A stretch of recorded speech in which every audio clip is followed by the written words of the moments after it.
الكريم وسلطانه القديم من الشيطان الرجيم من همزه ونفخه ونفسه بسم الله الرحمن الرحيم قل لن يصيبنا إلا ما كتب الله لنا هو مولانا وعلى الله فليتوكل المؤمنون صدق اللہ العظیم. حمد و ثنا و تعریف و تسبیح کے سارے کلمات سے اللہ جل مجدہ کے لیے جو ہر طرح کے نفع و نقصان کا مالک ہے. ہر طرح کی عزتیں اور ذلتیں اسی کے ہاتھ میں ہیں. ہر طرح کا اقتدار اور اختیار اسی کے قبضہ قدرت میں ہے. وہ بیمار بھی کرتا ہے، شفا بھی دیتا ہے، وہ روزی رساں بھی ہے. وہ خالق ارض و سما بھی ہے، خالق صبح و مسا بھی ہے، اور وہی ہے جس کے قبضہ قدرت میں کائنات کی ہر چیز ہے. ہمارا ملجا و ماوا بھی وہی ذات ہے. ہماری دعائیں، التجائیں، ندائیں اور پکاریں اسی کے لیے خاص ہیں. اور درود و سلام رسول کائنات، امام المرسلین، سید الاولین والآخرین، امام الہدی، سیدنا و مولانا محمد کریم علیہ التحیۃ والتسلیم کی ذات والا صفات کے لیے، جن کے ذریعے ہمیں شریعت بھی ملی اور زندگی گزارنے کا طریقہ اور ڈھنگ بھی آیا. مختصر کلمات حمد و صلات کے بعد اللہ تعالیٰ نے جو دین ہم پر اتارا ہے سیدنا محمد الرسول اللہ صلی اللہ علیہ وسلم کے ذریعے، وہ دین اتنا کامل ہے، اتنا اکمل ہے، اتنا مکمل ہے کہ اس میں سوئی کے نکے کے برابر بھی کوئی نقص نہیں ہے، کوئی کمی نہیں ہے کہ یہ اس میں نہیں ہے تو یہ چیز ایڈ ہو سکتی ہے یا یہ اضافی آ گئی ہے، اس کو نکال دینا چاہیے. اتنا مکمل اور کامل دین ہے جو دین اسلام ہے. زندگی کا کوئی ایک گوشہ بھی ایسا نہیں ہے جس میں اسلام ہماری رہنمائی نہ کرتا ہو. لارڈ میکالے نے غالباً 1935 میں برطانیہ میں ایک رپورٹ پیش کی تھی. اس نے لکھا تھا کہ میں نے بر صغیر کے طول و عرض کا، شرق و غرب کا مشاہدہ کیا. بر صغیر میں بسنے والے تمام ادیان و مذاہب کے ماننے والوں کو میں نے ملا اور ان کو دیکھا، ان سے باتیں کی. اور بر صغیر میں موجود تمام مذاہب کی آسمانی کتابیں یا مذہبی کتابیں، ان کا میں نے مطالعہ کیا. تو میرے مطالعے کا نچوڑ یہ ہے کہ دنیا کے ہر مذہب کے اندر کہیں نہ کہیں کوئی کمی، کوئی نقص، کوئی عیب موجود ہے. زندگی کا کوئی ایک چیپٹر ایسا موجود ہے جس میں یہ لکھا ہوا ہے کہ اگر کبھی تم غلام بن جاؤ تو زندگی ایسے گزارو گے. لیکن صرف مسلمانوں کی عملی زندگی میں اور مسلمانوں کی مذہبی کتاب میں مجھے ایک چیپٹر نظر ہی نہیں آیا کہ کبھی تمہیں کوئی مشکل پیش آئے تو تم کس طرح کرو گے. کوئی غلامی کا موقع آئے تو غلامی کی زندگی کیسے گزارنی ہے. مطلب یہ ہے کہ اسلام اتنا کامل دین ہے کہ اس کا ماننے والا کبھی مغلوب نہیں ہو سکتا اگر وہ اسلام پر عمل کرے. قرآن مجید میں اللہ نے وعدہ کیا ہے وَلَا تَهِنُوا وَلَا تَحْزَنُوا، دل شکستہ نہ ہو جاؤ، غمزدہ نہ ہو جاؤ، وَأَنْتُمُ الْأَعْلَوْنَ، تم غالب آؤ گے، یہ قرآن کہتا ہے تم غالب آؤ گے، لیکن شرط یہ ہے ان کنتم مومنین، اگر تم ایمان والے ہوئے۔ آج پوری دنیا میں ایک خوف کی فضا قائم ہے، ایک عجیب سا سناٹا طاری ہے، بہت عجیب کیفیت ہے،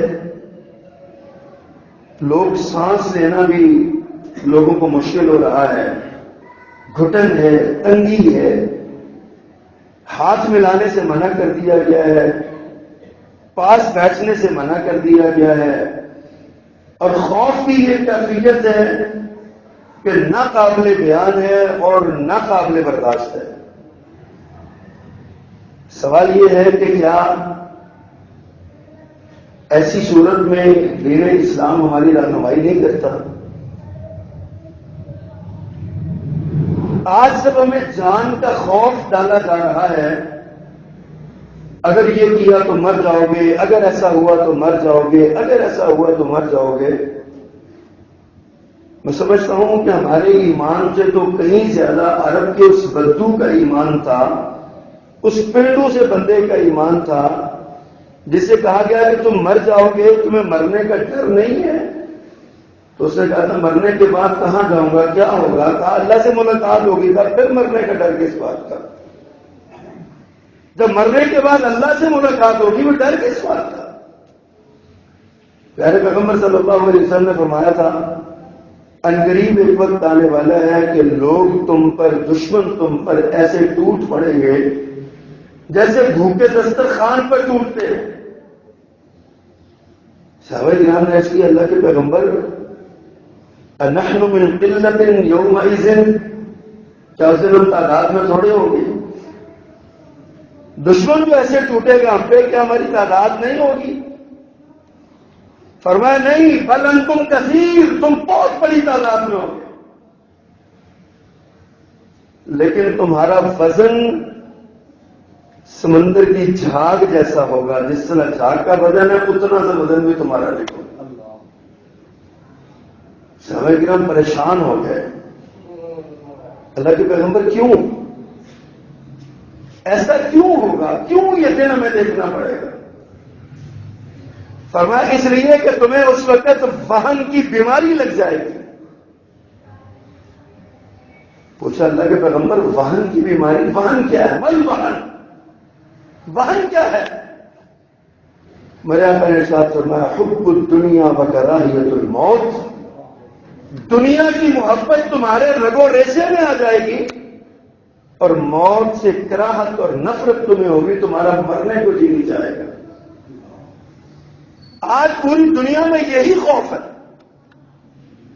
بھائی کفار میں، غیر مسلموں یہ خوف ہو تو سمجھ آتا ہے،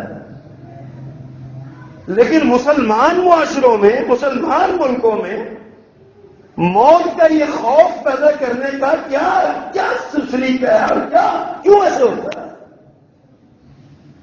اور اتنا خوف پیدا کر دیا ہے کہ اس موت سے ڈرا کے ایمان چھینا جا رہا ہے، ہم سے ہمارا ایمان چھینا جا رہا ہے۔ ایک وائرس ہے، ایک بیماری ہے، اور حالت اس کی یہ ہے کہ اس نے ملکوں کے ملک لاک ڈاؤن کر چھوڑے ہیں، ساری دنیا سراسیمگی کا شکار ہے، عبادت گاہیں بند ہو گئی، بازار بند ہو گئے، اسٹاک ایکسچینج بیٹھ گئی، دنیا کی معیشتیں ڈاؤن ہو گئی، گر گئی۔ ایک وائرس ہے، کیا یہ کتنا ہی ایسا ہی وائرس ہے جو اس سے پہلے کبھی نہیں ہوا؟ دنیا میں مرنے والے جن امراض سے لوگ مرتے ہیں کبھی ان کی نسبت پہ تو دیکھیے، ملیریا سے کتنے مرتے ہیں، زکام سے کتنے مرتے ہیں، عام زکام سے اس سے کتنے مرتے ہیں، ہیپاٹائٹس سے مرنے والوں کی تعداد کیا ہے، ہارٹ کے مریض کتنے ہیں اور کس قدر لوگ مرتے ہیں۔ کسی مرض کے بارے میں ایسا خوف نہیں پیدا کیا گیا جتنا خوف اس مرض کے بارے میں پیدا کیا گیا۔ پورا ہفتہ اس بات پہ شور ہوتا رہا ہے کہ مساجد کو بند کر دینا چاہیے، پابندی لگا دینی چاہیے، لوگوں کو اکٹھے نہیں بیٹھنا چاہیے، لوگ وضو گھر سے کر کے آئیں اور مسجد میں آ کے دور دور 2-3 فٹ کے فاصلے پر بیٹھے، اور کوئی ایسی ویڈیوز دکھائی گئی کہ ایک مسجد میں 3-4 فٹ کے فاصلے پہ لوگ کھڑے ہو کے نمازیں پڑھ رہے ہیں۔ آخر اس کا سبب کبھی ہم نے غور کیا کہ یہ کیوں ایسا ہو رہا ہے؟ دنیا میں اور بھی تو بے شمار امراض ہیں، بے شمار ایسے مسائل ہیں، بے شمار چیزیں ہیں، چھوت چھات کی کتنی بیماریاں ہیں جو آج یہاں موجود ہیں، لیکن کبھی ان کے بارے میں تو ایسا ہوا نہیں کھڑا کیا گیا، ایسا ماحول نہیں بنایا گیا جیسا یہ ماحول بنایا گیا ہے۔ اللہ سبحانہ و تعالیٰ نے ہماری رہنمائی فرمائی ہے اس بارے میں۔ اللہ فرماتے ہیں پیغمبر کہہ دیجیے قل لن یصیبنا الا ما كتب اللہ لنا، ہمیں جو مصیبت پہنچتی ہے وہ اللہ نے ہمارے لیے لکھ چھوڑی ہے، لکھی ہوئی ہے اللہ نے۔ اگلا جملہ بڑا قابل غور ہے، بڑا ہی زبردست جملہ ہے، قل لن یصیبنا الا ما كتب اللہ لنا هو مولانا، وہ ہمارا مولا ہے، وہ ہمارا آقا ہے، وہ ہمارا مالک ہے، اس نے ہمارے لیے جو لکھا ہے بہترین ہے۔ وعلی اللہ فلیتوکل المؤمنون، اور اللہ پر مومنوں کو توکل کرنا چاہیے، یہ قرآن کہتا ہے۔ چلیں ایک ماحول بن گیا، اب یہ سوچے اس ماحول کیوں بنا ہے؟ 2-3 وجوہات اس کی عام روٹین میں بیان کی جاتی ہیں۔ ایک وجہ یہ بیان کی جاتی ہے کہ جی جراثیمی یا حیاتیاتی وار ہے، یا وائرس وار اس کو کہہ سکتے ہیں کہ یہ جراثیمی وار ہے جو دنیا میں ہوئی۔ چائنا کے صدر نے باقاعدہ اخبارات میں بیان دیا کہ یہ امریکہ کی طرف سے یہ جراثیم ہمارے ملک میں بھیجا گیا اور یہ پھیلایا گیا، پھر شور کیا گیا۔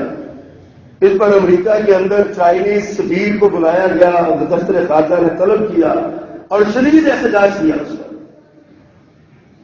اب یہ ملکوں کی لڑائی ہے نا، بین الاقوامی سطح پر ایک ملک کا صدر یہ کہہ رہا ہے کہ ہمارے ملک میں یہ جرثومہ فلاں ملک کی طرف سے آیا ہے، نام لے کر انہوں نے کہا ہے سارا،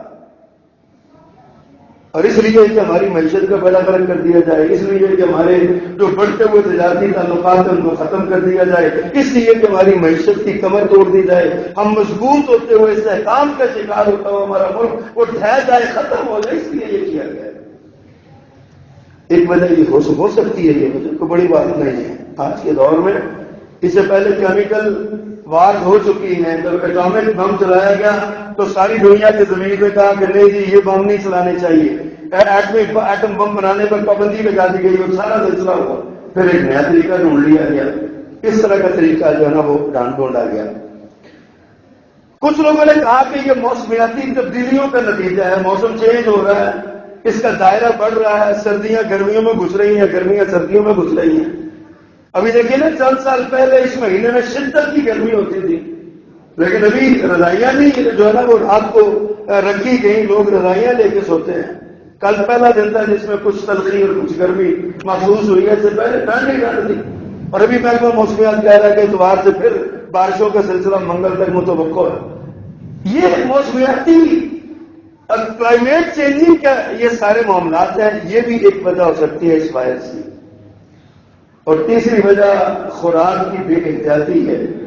اللہ نے تو طیب مال کھانے کا، طیب چیزیں کھانے کا حکم دیا ہے، لیکن جن ممالک سے یہ وائرس شروع ہوا ہے وہاں پہ حلال و حرام کی، خبیث اور طیب کی کوئی تمیز نہیں ہے۔ وہاں پہ ممکنات میں سے ہے کہ ایسا بھی ہو جائے، یہ اسباب ہے نا ڈھونڈ رہے ہیں، ان اسباب کی وجہ سے یہ ہوا، لیکن ہم بھول جاتے ہیں کہ ان اسباب کی وجہ سے نہیں ہے، اصل میں اس کے پیچھے طاقت مسبب الاسباب کی ہے۔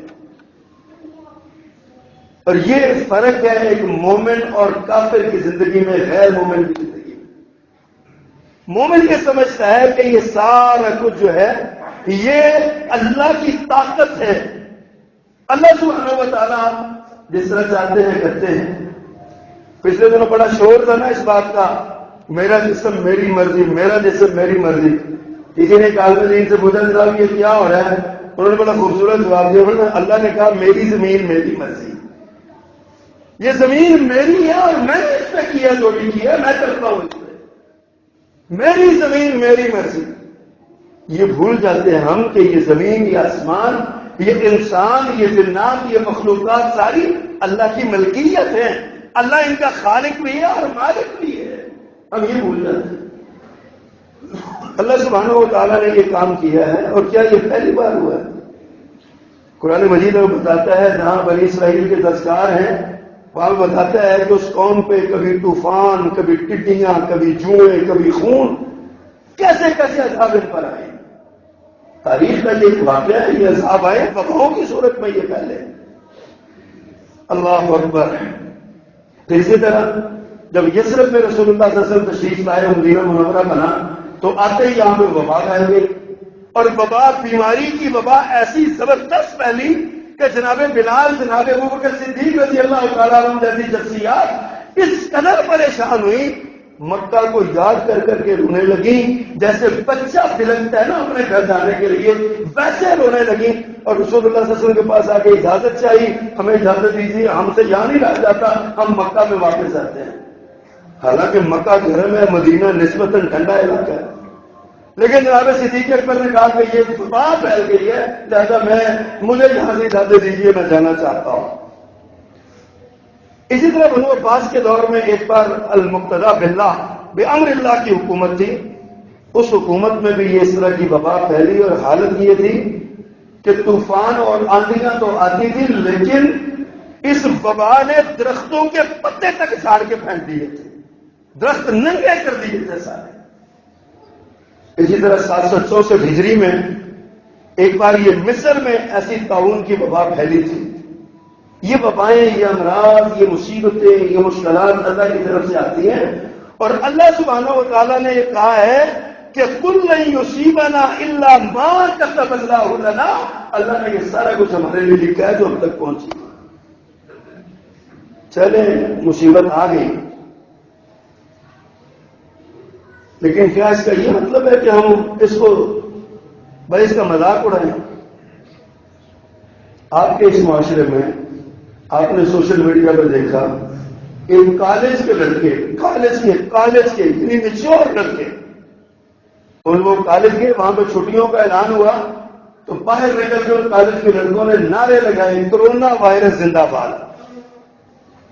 پھر ایک ویڈیو میں نے دیکھی، چھوٹے چھوٹے بچے اسکول سے نکلے تو انہوں نے بھی یہی نعرے لگائے.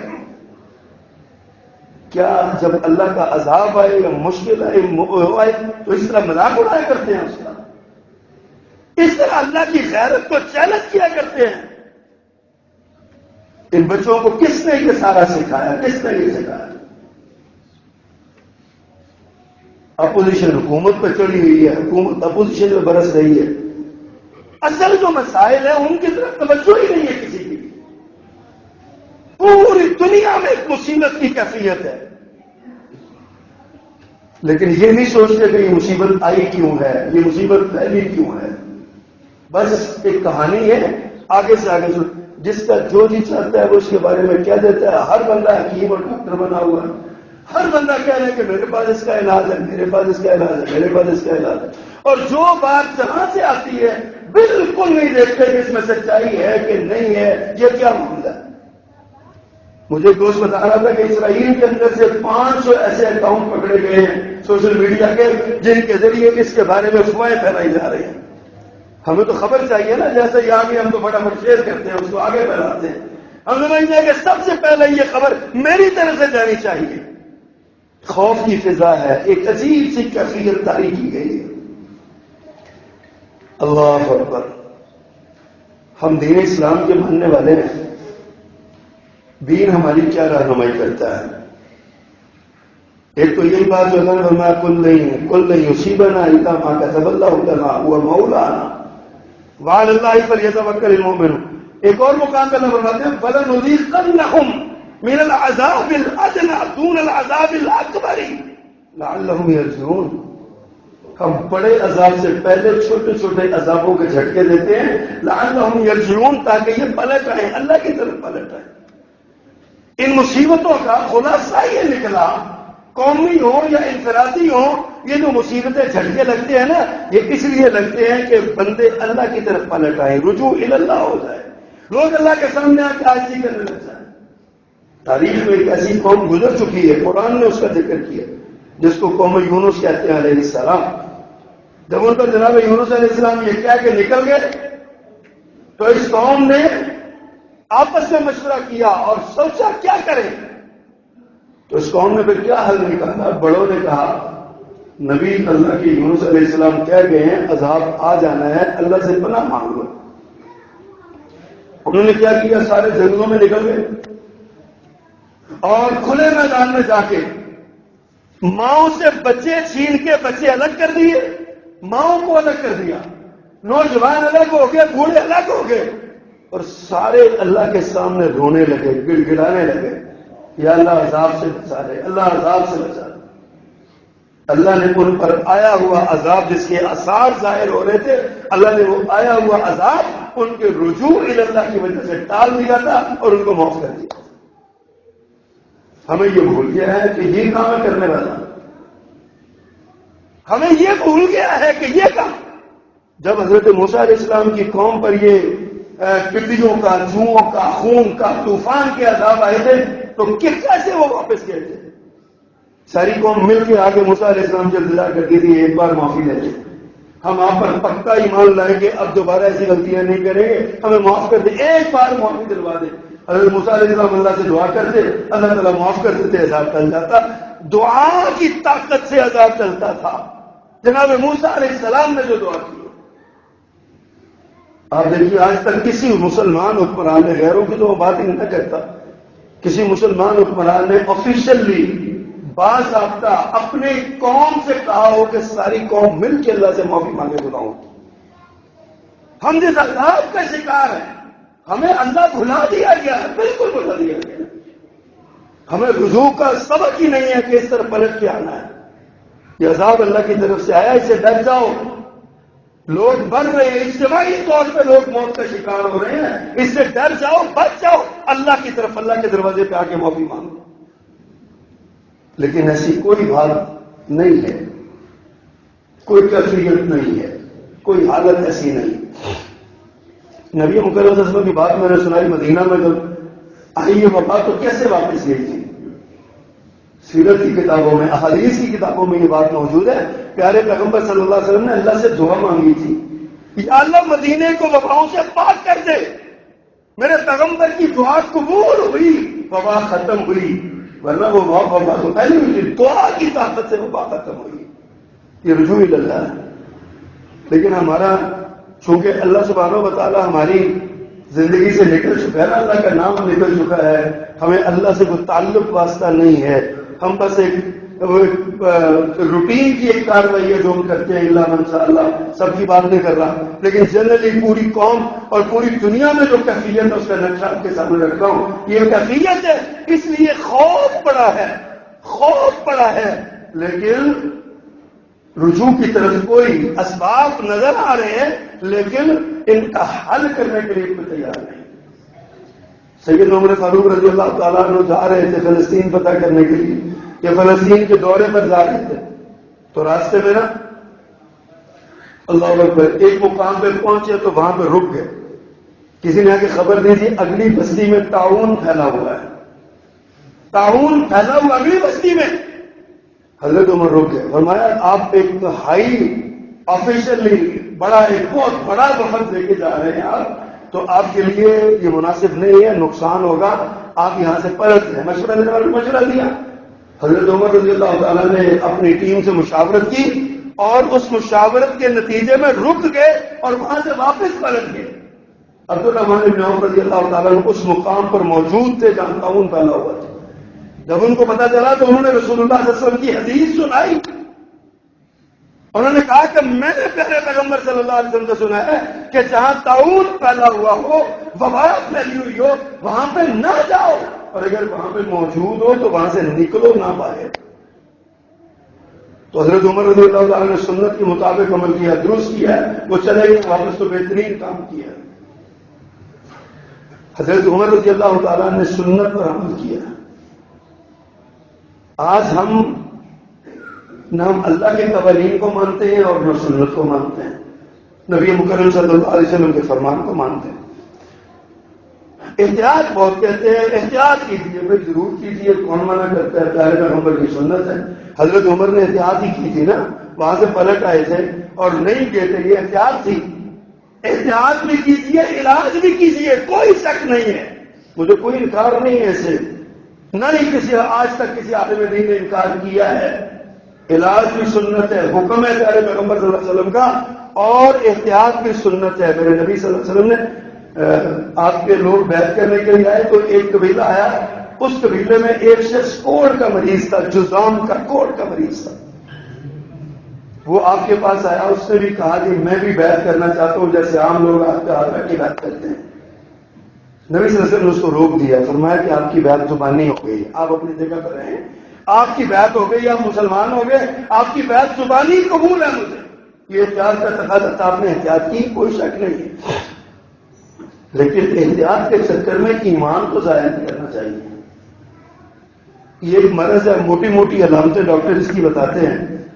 خشک کھانسی ہو، ایک ڈاکٹر کہتے ہیں خشک کھانسی، اگر کھانسی کے ساتھ آپ کو بلغم آ رہی ہے، خشک نہیں ہے نا، تو بے فکر ہو جائیں، آپ کو یہ مرض نہیں ہے، خشک کھانسی ہے، سانس میں رکاوٹ ہے، یا کوئی اس طرح کی 4-5 علامتیں ہیں موٹی موٹی، یہ ہیں تو ٹھیک ہے، یہ آپ کے اگر یہ نہیں، ان میں سے ایک بھی نہیں ہے نا، تو آپ بالکل ٹھیک ہے، کوئی مسئلہ نہیں ہے۔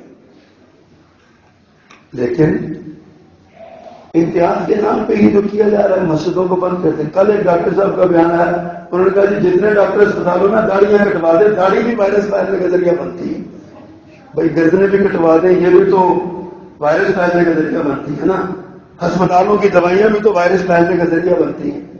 اصل میں لوگ اسلام کی دشمنی نکال رہے ہیں اس میں سے، سارے علماء کلپ رہے ہیں، سارے دنیا کے علماء کلپ رہے ہیں۔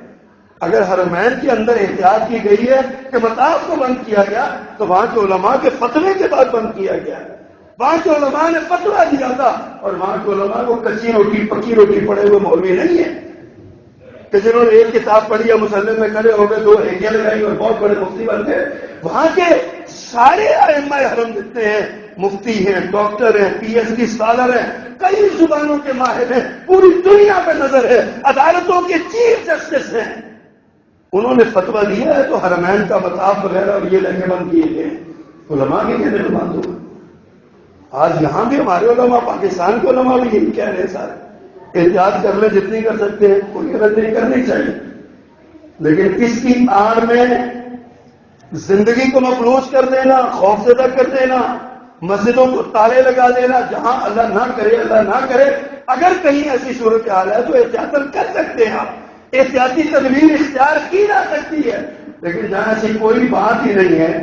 ڈی سی صاحب سے چند دن پہلے میٹنگ ہوئی، انہوں نے کہا جی پورے گجرانوالہ میں ایک بھی کیس نہیں ہے اس کا، اتنا بڑا گجرانوالہ 20-25 لاکھ کی آبادی، ایک بھی کیس نہیں ہے، تو پھر یہاں پہ خوف کیوں پھیلایا جا رہا ہے؟ ڈاکٹر صاحب کہنے لگے وہاں پہ بیٹھے ہوئے کہ جی ہاتھ دھوئیں، بار بار دھوئیں۔ میں نے کہا یہ تو ہم کہتے ہیں دن میں 5 بار دھوئیں، ہاتھ ہی نہیں دھوئے، منہ بھی دھوئیں، ناک بھی صاف کریں، منہ بھی صاف کریں، پاؤں بھی دھوئیں، ہم تو یہ بھی کہتے ہیں پاؤں بھی دھوئیں، ہم تو یہ کہتے ہیں بار بار آپ صاف ستھرا رہیں۔ یہ تو اسلام کی تعلیم ہے، علماء کا سبق ہے جو پڑھاتے ہیں علماء آپ کو۔ آپ کہتے ہیں صرف ہاتھ دھوئیں، ہم تو کہتے ہیں منہ بھی دھوئیں، بلکہ ناک کو اچھی طرح صاف کریں، استنشاق کریں، ناک کو زور سے چھڑکیں تاکہ جتنے سے رسی میں نکل جائیں سارے۔ یہ تو اسلام کی تعلیم ہے۔ ہمیں کہتے ہیں کہ آپ ہاتھ دھوئیں اور ہاتھ دھوئیں، بھائی دھوتے ہیں، صابن سے ہی دھوتے ہیں۔ یہ مسجدیں جو ہے نا، کائنات میں ان جیسی پاکیزہ جگہ کون سی ہے؟ کبھی ہم نے مسجد کے آداب پڑھے ہیں؟ میرے آقا نے فرمایا کوئی لہسن کھا کے بھی مسجد میں نہ آئے، کوئی پیاز کھا کے مسجد میں نہ آئے، ان کی بدبو سے دوسرے متاثر ہوں گے، مسجد میں آنے سے منع کر دیا۔ نیند آئی ہوئی تو مسجد میں نہ آئے، کیسی تعلیم ہے؟ مسجدوں کو پاکیزہ ترین جگہ ہے،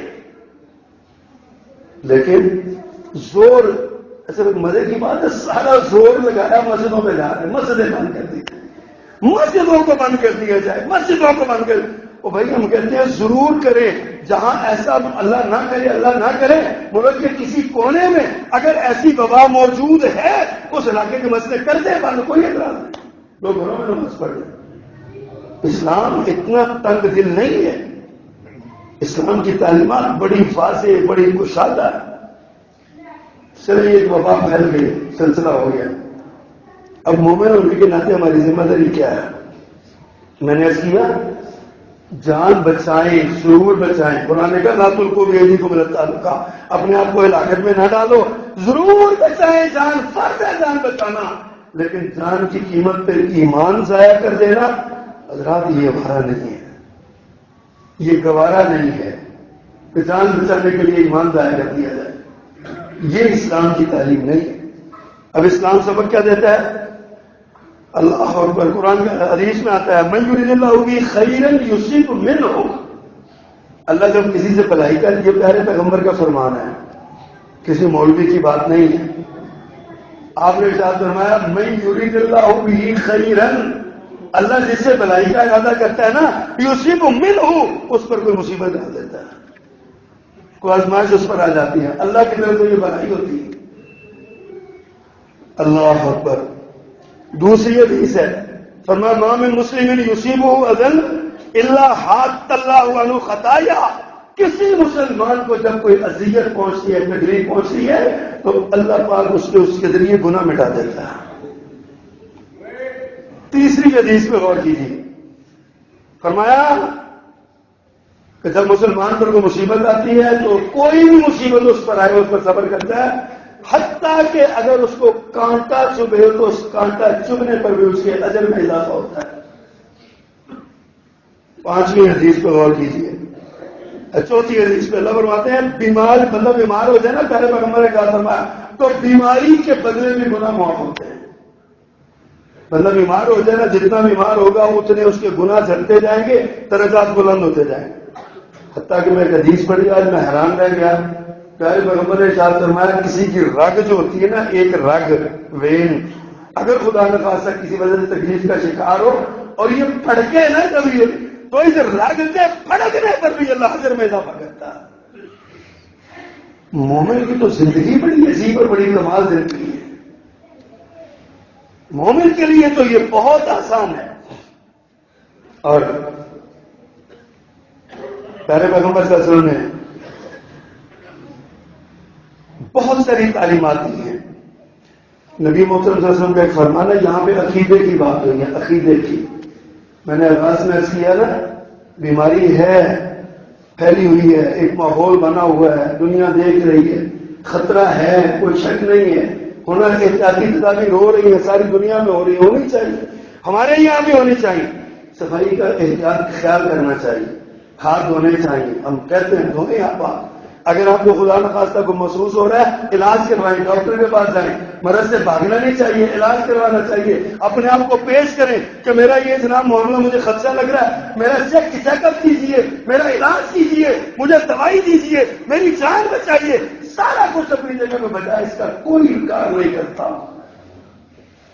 لیکن میں پھر دوہراتا ہوں، جان بچاتے بچاتے ایمان کما لینا یہ انصاف نہیں ہے، یہ اپنی ذات کے ساتھ انصاف نہیں. تھوڑی سی تکلیف ہے، مشقت ہے دنیا کی، بندہ اس مشقت سے بچنے کے لیے ابدی اور دائمی جہنم خرید لے، یہ کہاں کا یہ طریقہ ہے، کہاں کا طریقہ ہے؟ ہمیں سوچنا چاہیے اس بات پر. عقیدے کی بات ہے. پیارے پیغمبر نے ارشاد فرمایا وَاعْلَمْ أَنَّ الْأُمَّةَ لَوِ اجْتَمَعَتْ أَنْ يَنْفَعُوكَ بِشَيْءٍ لَّن يَنْفَعُوكَ إِلَّا بِشَيْءٍ قَدْ كَتَبَهُ اللَّهُ لَكَ. ساری کائنات مل کے اگر تمہیں ایک ذرہ برابر نفع پہنچانا چاہے تو نہیں پہنچا سکتی، مگر اتنا سا ہی نفع پہنچے گا جتنا سا اللہ نے تمہارے مقدر میں لکھ دیا. اور اسی طرح فرمائی عقیدے کی بات ہے وَلَوِ اجْتَمَعُوا وَلَا يَضُرُّوكَ. اور اگر ساری کائنات مل کے تمہیں نقصان پہنچانا چاہے تو نہیں پہنچا سکتی الا بشیء قد كتبه الله علیک. جتنا سا اللہ نے تمہارے لیے لکھ دیا ہے نا اتنا سا نقصان پہنچے گا، اس سے زیادہ نقصان نہیں پہنچے گا. یہ عقیدے کی بات ہے.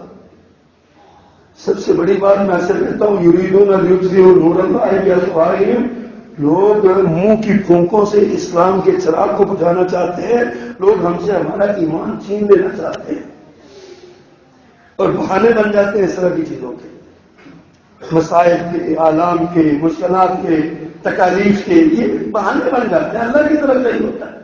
قل لن یصیبنا الا ما کتب اللہ لنا، جو ہمیں پہنچتا ہے اللہ نے ہمارے لیے لکھا ہوا ہے، ہمیں یہ یقین نہیں ہے، عقیدہ نہیں ہے۔ اللہ اکبر، اس کا موت سے ڈرنا نہیں چاہیے۔ اللہ فرماتے ہیں موت اینما تکونوا یدرککم الموت ولو کنتم فی بروج مشیدہ، مضبوط برجوں والے محل میں بھی تم چھپ کے بیٹھ جاؤ تو موت تمہیں وہاں بھی آ جائے گی۔ موت کے ڈر سے ایمان نہیں گنوانا چاہیے، موت کے ڈر سے ایمان نہیں گنوانا چاہیے، لیکن بے احتیاطی کر کے جان بھی نہیں گنوانی چاہیے، موت کے منہ میں بھی نہیں جانا چاہیے، اس بات کا بھی خیال رکھنا چاہیے۔ اپنی جان کی حفاظت کرنا، جان بچانا یہ فرائض میں جانتا ہے، ذمہ داری ہے ہماری کہ اپنی جان کی حفاظت کرے۔ خودکشی سے کیوں منع کیا گیا؟ خودکشی کسی بھی طریقے سے، زہر کھا کے، گولی مار کے، چھری مار کے، کسی بھی طریقے سے اپنے آپ کو مارنا منع کر دیا گیا ہے، لیکن کبھی ضرورت پڑ جاتی ہے جان دینے کی، میدان جنگ میں آگے بڑھ کے اپنی جان دے کے، جان کی قربانی دے کے ہمیں اپنے ملک و ملت کو بچانا ہوتا ہے، اس وقت یہ موت قبول کرنا بھی ایمان کا حصہ ہوتا ہے۔ مومن کی زندگی کے ہر نشیب و فراز ایمان کے ساتھ منسلک ہے، ایمان بچانا بہت ضروری ہے۔ اللہ اکبر۔ پھر کرنا کیا چاہیے؟ نمازوں کی پابندی کرنی چاہیے۔ بیماری کا سب سے بڑا علاج ہے نمازوں کی پابندی کریں۔ پیارے پیغمبر صلی اللہ علیہ وسلم کی ایک فرمان ہے، فرمایا من صلی الفجر فهو فی ذمۃ اللہ، جو فجر کی نماز پڑھتا ہے وہ سارا دن کے لیے اللہ کے ذمہ میں ہو جاتا ہے۔ فجر کی نماز پڑھنے والا اللہ کی ذمہ داری میں چلا جاتا ہے۔ کتنے لوگ فجر کی نماز پڑھتے ہیں؟ کتنے لوگ مسجدوں میں آتے ہیں؟ اتنی بڑی یہ وبا اور بحران پیدا ہوا ساری دنیا میں، کتنی نسلیں آباد ہوئی۔ یہ میرج ہالوں پہ، مارکیوں پہ، شادیوں پہ پابندی لگی ہے نا، تو لوگ رو رہے ہیں ہماری شادیوں میں ستیہ ناش کر دیا۔ اور بھائی آپ کے پاس موقع ملا، آپ 4-5 بندے جا کے نکاح پڑھ کے گھر آ جائیں اور سادہ تک کر لیں، یہ بھی تو اسلام کا حصہ ہے نا۔ ضروری ہے آپ نے 600 بندے کی بارات لے کے جانی ہے اور اگلے دن 1200 بندے کا آپ نے ولیمہ کرنا، نہ کرے، یہ کون سی پابندی ہے؟ لیکن اوکھری کے سارا اپنا ہم خود دینے کو تیار رہتے ہیں، ہمیں برداشت ہی نہیں ہوتا ہم سادگی سے کوئی کام کر لیں، ہمیں برداشت ہی نہیں ہوتا ہم آرام سے کوئی کام کر لیں، کوئی پیار سے بھی کوئی کام کر لیں، ہمیں وارہ ہی نہیں کھاتا، ہم کہتے ہیں نہیں نہیں، چاہے 1,00,000 2,00,000 روپے جرمانہ ہی بھگتنا پڑے ہم بھگت لیں گے، ہم تو شان و شوکت سے یہ کام کریں گے، شادیاں کریں گے، بیاہ کریں گے، سالگرہ منائیں گے، فلاں کام کریں گے، فلاں کام، ہم سارا کچھ کریں گے۔ نماز کی پابندی ہم نہیں کرتے۔ پھر علاج اس کا یہ ہے کہ دعائیں کیجیے، سب سے بڑا ہتھیار ہے، الدعاء سلاح المومن، مومن کا ہتھیار ہے دعا۔ میں بھی اور آپ بھی اپنے جگر پہ ہاتھ رکھ کے سوچیں، اتنا بڑا بحران ساری دنیا میں پھیلا ہوا ہے، پورے ملک میں ایمرجنسی لگی ہوئی ہے، کتنے لوگوں نے اکیلے بیٹھ کر اجتماعی طور پر دعائیں کی ہیں، یا اللہ اس مصیبت سے ڈال دے، توجہ ہی نہیں ہے، دھیان ہی نہیں ہے، مسجدوں میں آنا ہی نہیں ہے، مسجدوں میں آنے پر پابندی ہے، اور بھائی میں مسجد میں نہیں جا سکتا، لیکن بازار میں جانے پر کوئی پابندی نہیں ہے، بازار سارے کھلے ہیں، سارا دن وہاں پہ ہجوم ہے، سارا دن وہاں پہ شور ہے، سارا دن وہاں پہ لوگ آ رہے ہیں جا رہے ہیں، ہر طرح کے لوگ آ رہے ہیں، مسجد میں آنے پر پابندی نہیں آنا چاہیے۔ اور کئی لوگ بہانے ڈھونڈتے ہیں، انہوں نے کہا شکر ہے اللہ کا یہ معاملہ ہو گیا، ہم نہیں جائیں گے، چلو جان چھوٹی، مسجد میں نہیں آتے۔ اللہ اکبر کبیرہ۔ پھر استغفار کرنا چاہیے، حدیث میں آتا ہے من لزم الاستغفار، جو استغفار کو لازم پکڑ لینا، جعل اللہ له من کل ہم فرجا، اللہ اس کا ہر غم دور کر دے گا۔ استغفار پڑھنا ہے، ہر غم دور کر دے گا، ومن کل ضیق مخرجا، اور ہر مشکل سے نکلنے کا راستہ بتا دیں گے، اور وَرَزَقَهُ مِنْ حَيْثُ لَا يَحْتَسِبُ، اللہ وہاں سے اس کو رزق دے گا جہاں سے اس کو گمان میں بھی نہیں ہوگا، تصور میں بھی نہیں ہوگا۔ یہ ہے کام کرنے والے، استغفار پڑھیں، دعا مانگیں، مسجدوں کو آباد کریں، نمازیں پڑھیں، آ کے صبر کریں، مشکلات جائے صبر کریں، ایک دوسرے کے دست و بازو بن جائیں، ایک دوسرے کے مددگار بن جائیں، باہمی خیر خواہ بن جائیں، اللہ کی ذات پر توکل رکھ کے دنیا میں خوف و راز نہ ملائیں، ایک دوسرے کو دیکھ کے سلام نہیں سلام نہیں ملانا، اگلا بندہ ویسے ہی خوفزدہ ہو جاتا، پتہ نہیں کیا ہو گیا، پتہ نہیں کیا ہو گیا۔ بھائی احتیاط ضرور کیجیے، لیکن اگر صابن سے آپ نے ہاتھ دھویا، وضو کے لیے آپ نے ہاتھ دھویا ہے، آپ نے اچھے طریقے سے وضو کیا ہے، صحیح طریقے سے، تو آپ کے جراثیم دوسری میں چڑھ گئے، پھر کس بات کا خدشہ ہے، پھر کس بات کا؟ اور اگر ہاتھ ملانے سے یہ ہو سکتا ہے تو ہوا کے ذریعے بھی تو ہو سکتا ہے نا، جس معاشرے میں آپ رہ رہے ہیں فضا میں بھی یہ جراثیم آ سکتے ہیں۔ پیارے پیغمبر صلی اللہ علیہ وسلم کی تعلیمات جو ہے نا ان کو سمجھنا چاہیے۔ اسلام اتنا متشدد بھی نہیں کہ آپ کی زندگی کو مشکلات پہ ڈال دے، لیکن اتنا بھی اس کو آسان نہیں لینا چاہیے کہ اپنی مرضی کا اسلام بنا کے دنیا کے سامنے پیش کر دے، ایسا نہیں ہونا چاہیے۔ آسانیاں بانٹو، حدیث میں آتا ہے یسروا ولا تعسروا، لوگوں آسانیاں بانٹو، تنگیاں نہ پیدا کرو، بشروا ولا تنفروا، ایک دوسرے کو خوشخبریاں دو، نفرتیں نہ پھیلاؤ آپس میں۔ یہ پیارے پیغمبر صلی اللہ علیہ وسلم کی تعلیمات، ذرا سوچیے تو صحیح، غور کیجیے اس بات پہ۔ اور آخری بات یہ کہوں، جو مسجدیں ہیں نا ان کی مثال پتہ ہے، ان کی مثال ہسپتالوں کی ہے۔ جس طرح ہسپتال میں جسمانی امراض کا علاج ہوتا ہے نا، اس طرح مسجدوں میں روحانی امراض کا علاج ہوتا ہے۔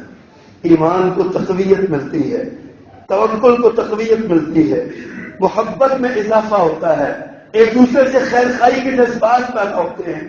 مسجدوں کو ہسپتالوں کی طرح کھلا رکھنا چاہیے۔ میں سمجھتا ہوں حکومت وقت کا یہ اقدام بہت اچھا ہے، انہوں نے مسجدوں پر کوئی پابندی نہیں لگائی ہے، اور ایسا ہی ہونا چاہیے۔ لیکن میں پھر پہلے بھی محسوس کر چکا ہوں، خدا نہ خواستہ اللہ ہمارے ملک کو، ہمارے شہر کو، ہمارے محلے کو، ہم میں سے ہر ایک کو اللہ ہر طرح کی بیماری سے محفوظ رکھے۔ لیکن خدا نہ خواستہ کبھی اللہ نہ کرے یہ ایسی کیفیت بن جائے تو پھر ہم خود کہیں گے جی مسجدوں کو تالے لگا دیں، اپنے گھروں میں نماز پڑھ لیں، کوئی عرض نہیں۔ اللہ صلو فی الرحال پیارے پیغمبر کی تعلیم ہے۔ مشکل بارش ہو رہی ہے، شدید بارش ہے، سردی ہے، آنے کا کوئی راستہ نہیں ہے، فرمایا اذان کے ساتھ بلال اعلان کر دو الا صلو فی الرحال، لوگوں گھروں میں نماز پڑھ لو۔ اگر بارش جیسی معمولی تکلیف دہ صورتحال میں گھروں میں نماز پڑھنے کی اجازت دی جا سکتی ہے تو خدا نہ خواستہ اس طرح کی وبائی مرض میں یا کسی بڑی مصیبت میں بھی اجازت دی جا سکتی ہے۔ ہم نہیں کہتے کہ نہیں ہوتا، آسانیاں ہیں اسلام کے اندر، آسانیاں ہیں، لیکن اتنی آسانیاں بھی نہیں ہیں کہ اپنی مرضی کے اشارہ کو بنا دیا جائے۔ بس اس بات کو ہمیں سمجھنا چاہیے، مسجدوں کو آباد کرنا چاہیے۔